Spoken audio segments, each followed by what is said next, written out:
Alors, comment ça se passe? Vous allez bien? Génial, je vais très bien aussi, merci d'avoir demandé. On va commencer par faire ça, vous savez comment ça marche, toujours avec grand plaisir, c'est fait.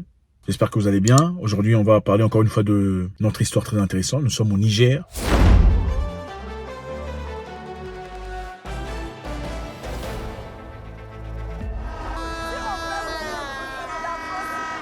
Je pense qu'il est important qu'on décortique un tout petit peu ce qui se passe actuellement au Niger. Le Niger a fermé son espace aérien dimanche jusqu'à nouvel ordre, invoquant la menace d'une intervention militaire du bloc. C'est-à-dire l'espace aérien nigérien a été fermé complètement. Pas d'avions autorisés à planer, pas d'aérocraft, pas de quoi que ce soit autorisé à faire quoi que ce soit dans les airs nigériens. Interdit. La fermeture de l'espace aérien du Niger par les militaires qui ont pris le pouvoir communique la déserte et certaines destinations africaines des compagnies aériennes qui sont en difficulté actuellement et ont procédé à des ajustements. Peu de temps après la fermeture de l'espace aérien du Niger jusqu'à nouvel ordre, plusieurs avions en vol ont été immédiatement contraints de se détourner. Les vols de Libreville, Douala, Kinshasa, Cotonou à destination de Paris ont dû retourner à leur point de départ pour se ravitailler en provision d'un voyage plus long. Évidemment, on s'attend à quoi? Vous venez menacer un pays totalement libre. Vous venez intimider parce que vous êtes la CEDEAO. Une nation qui veut se réveiller. C'est clair, ils vont fermer leur espace aérien. Qu'est-ce qui se passe maintenant? Ce qui se passe, c'est un problème généralisé pour tout le monde. Nous savons exactement ce qui s'est passé, surtout avec le président nigérian, qui il y a quelques jours poussait très fort qu'une force neutre, si pas la sienne en tout cas, parte au Niger pour aller créer le mayhem, le dawa, la destruction. Incroyable, inimaginable. Maintenant, le Niger vient de décider de fermer son espace aérien. Qu'est-ce qui se passe maintenant? Regardez cet avion, par exemple, du Nigeria, venant de la Turquie.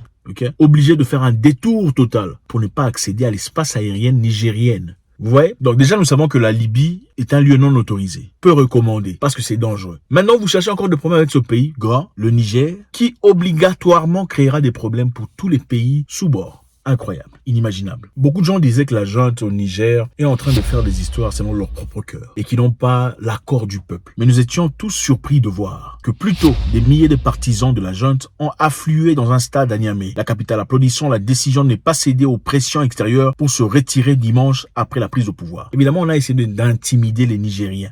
7 jours quittés ou périssés, ils sont restés. Regardez comment les gens sont contents.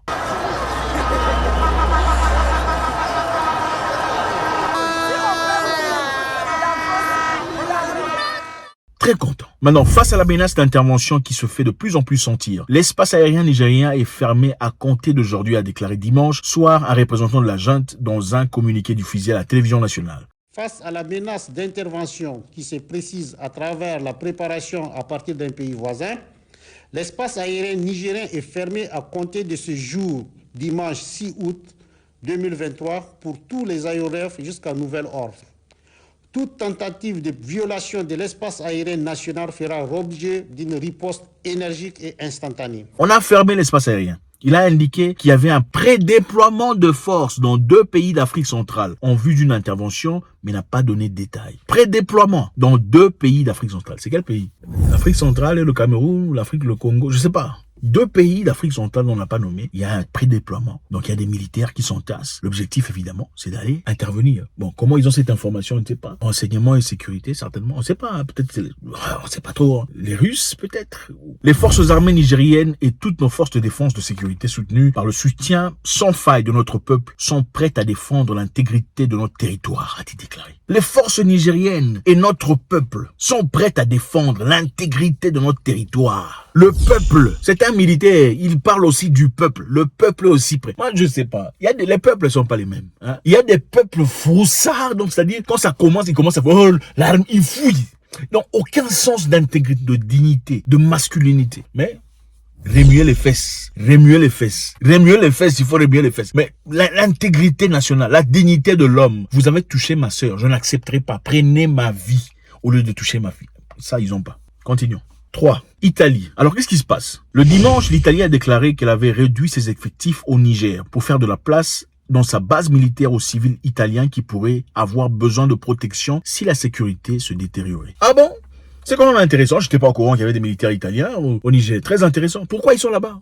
Moi, je me demande, pourquoi les militaires nigériens ne sont pas en Italie? Pourquoi les Italiens sont ici? Ah, c'est ça dérange. Anthony Blinken dit que la diplomatie est la voie préférée pour résoudre la crise au Niger. La diplomatie est la meilleure option pour la communauté internationale pour faire face à la crise du coup d'État au Niger, a déclaré lundi le secrétaire d'État américain Anthony Blinken. C'est quand même intéressant de voir, pour une fois, ils sont pas pour la guerre, hein, et c'est intéressant. Le Niger vient de placer son premier ministre. Oui, les amis, bravo.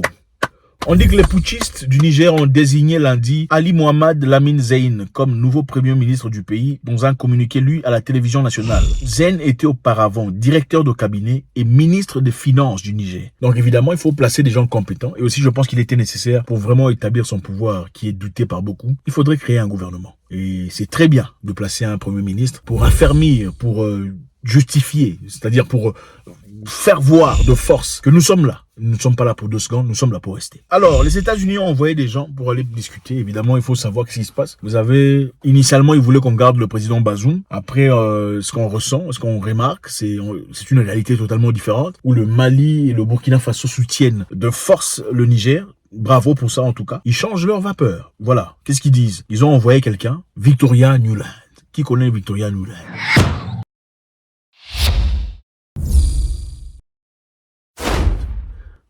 Ceux qui connaissent, connaissent. Victoria Nuland, secrétaire d'État adjointe par intérim, a déclaré avoir rencontré pendant plus de 2 heures les chefs de l'armée qui ont invincé le 28 juillet Mohamed Bazoum. Donc Bazoum, évidemment, est un allié de l'Occident. Évidemment, l'Occident doit prendre soin de ses alliés qui sont là pour généralement piller, il faut dire la vérité. Elle a déclaré que les putschistes avaient refusé de la laisser rencontrer le président déchu. Elle a déclaré que les putschistes avaient refusé de la laisser rencontrer le président déchu. Donc, elle est venue là-bas pour négocier avec les gens qui sont au pouvoir. Ensuite, elle demande, est-ce que je peux voir le président Bazoum, qui est le président déchu? Est-ce que ça a un sens? Vous trouvez ça normal? Vous venez quelque part où on vient de tabasser quelqu'un, on vient de le jeter dehors. Vous dites, bon, moi je viens parler avec vous parce que vous êtes les maîtres du jour. Après avoir discuté avec vous, finalement, je vais parler avec le monsieur que vous avez mis par terre. C'est pour lui dire quoi? Lui donner des stratégies de rébellion, de soutien, de tout ça? Non, bien sûr qu'on l'acceptera pas. Ça ne se fait pas. C'est un manque de respect, déjà. Mais bon, quand elle a demandé, on lui a refusé. Elle a calmement dit, OK, il n'y a pas de souci. Alors, c'est qui Victoria Nuland? Victoria Nuland, pour beaucoup de personnes, la sous-secrétaire d'État américaine, c'est un travail important, évidemment, pour quelqu'un qui est responsable de la mort de plus de 13 000 personnes, d'après certaines sources, en Ukraine, dont 38 policiers tués lors de l'Euromédian. Elle était responsable du violent coup d'État qui a renversé le président Yanukovych. Vous savez, en Ukraine, avant 2014, il y avait un président. À cette époque, l'Europe avait sollicité de l'argent à l'Ukraine pour que l'Ukraine soit plus attachée à l'Europe. En contre-mesure, la Russie a aussi donné de l'argent pour que l'Ukraine soit plus attachée à la Russie. À l'époque, avec le président Yanukovych, il avait plutôt accepté la Russie au lieu de l'Europe. Et apparemment, d'après certaines sources, Victoria Nuland est partie là-bas pour organiser son déclin. Elle a organisé le coup d'État qui s'est passé en Ukraine avant l'arrivée du monsieur que vous voyez aujourd'hui. Donc, Victoria Nuland, ce n'est pas n'importe qui. S'il vient dans votre pays, il faut savoir pourquoi elle est là.